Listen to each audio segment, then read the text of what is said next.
زرا زما چند خبره به زه پکې کومه. یو خبره به ستاسو په وړاندې نن دا کوو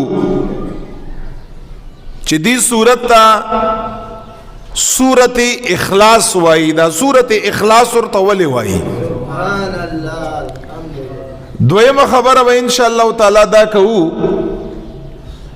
چې دا صورت رب متعال رب لا یزال جل جلاله ولی نازل کا. دې ته څه ضرورت و؟ هغه موقع کومه موقع وه چې هغې ته شان نزول ویل کېږي، یعنی حال نزول. الله ولې نازل کړ؟ څه خبره وه؟ دریم نمبر دا یاد ساتئ په یو صورت کې چې د کومو خبرو ذکر وي. ذکر ګوره تاسو زده کړې په نیت باندې کېنئ. یو وی صرف سمع اوریدل. اوریدل خو زما आवाज ډیر لري پوری زی سپیکر والا ایم اوري.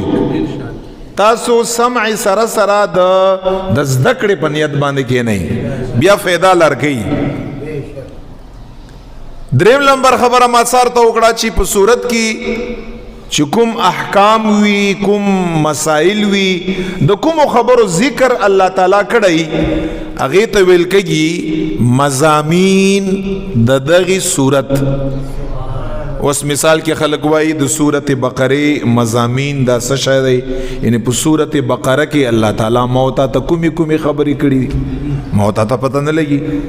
سورته فاتحه مضامین په دې کې الله تعالی څه ویلي دي، څه احکام، څه خبرې، څه حکمونه، څه نواهی، یعنی څه نه منع کړي یو، څه راته فرمایلي چې وی کړئ، هغې ته اوامر یي چې تر منم کا، هغې ته نواهی یي، څه فضایل دي، څه دعاګانې دي، څه انذار دی، یعنی یره ورکول دي. په دغې څه شی دی په دې کې؟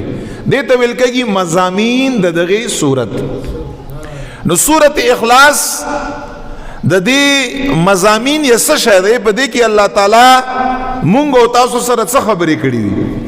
او څلورم نمبر چونکې وخت کمی، ما تاسو ته ووي مختصر دا نیمه غنټه کې دا خبرې زه کور کومه چې ستاسو توجه وي. څلورم نمبر لږ غوندې یو دوه فضایل یې ورته بیانومه چې کوم په صحیح احادیثو کې حضور صلی الله علیه و آله وسلم مبارک بیان کړي دي. په دې نیت باندې چې دغه صورت سره محبت نورم پیدا شي او دغه صورت ورد ډیر کوي. بیا یو وظیفه هغه زارته پکې خایم ادا کوي او ډیر فضیلت یې دی، ثواب کار دی. یعنی ډیر علما فرمایي کنه وی چې کچا زندگی مختصری، څوک سخت بیماری کې مبتلا ای او هغه ته پته لګي چې زما ژوند ډیر مختصر دی، او هغه په دغه مختصر ژوند کې دی وایي چې زه ډیر ثواب حاصل کړم. علماء کرام فرمایي دی د پکې درود شریف وایي. که څوک ډیر لنډ ټیم کې ډیر زیات ثواب حاصلول غواړي نو درود شریف د پکې وایي. او زوایم چې د قران کریم مبارک یو سورت څوک خایي نو علما فرمایي چې سورت اخلاص ته پکې وایي. دا په ډیر کم ټیم کې انسان له ډیر زیات اجر او ثواب ولور کوي.